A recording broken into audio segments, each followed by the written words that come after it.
The DNA molecule is a double helix consisting of two major segmented strands that spiral clockwise. These strands are connected by sulfur bridges like the rungs in a ladder. These bridges are not evenly spaced along the molecule, but they do have a specific pattern. There's a bridge, then 10 segments later there's another one, then 5 segments later another, followed by 6 segments and another, then 5 segments, there's another bridge. This 10-5-6-5 pattern is then repeated over and over again for the entire length of the molecule. This is particularly interesting when viewed with the Hebrew language. In Hebrew, the letters correspond to numbers. Listen to this. This is crazy.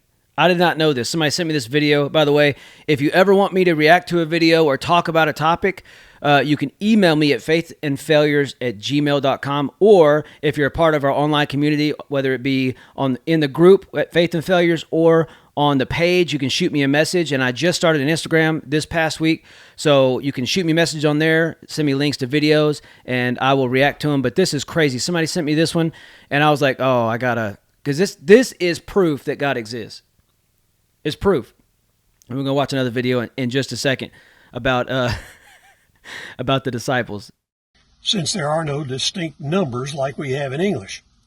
In Hebrew, the number 10 is the letter Yod, or Y.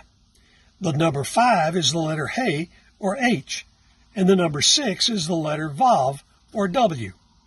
Therefore, the pattern that is found in the DNA is Yod, He, Vav, He. That is the way the Hebrews wrote or spelled the name God revealed himself with. So God's very name is found repeatedly in the structure of the DNA molecule. In other words, every DNA molecule in every living organism bears the imprint of the name of Yahweh, the God of the Bible. You can't tell me that there is not a designer wrapped up in us. That's awesome. That blew my mind. But there's more. There's more. Like the Egyptian hieroglyphic language, Hebrew is a pictorial language.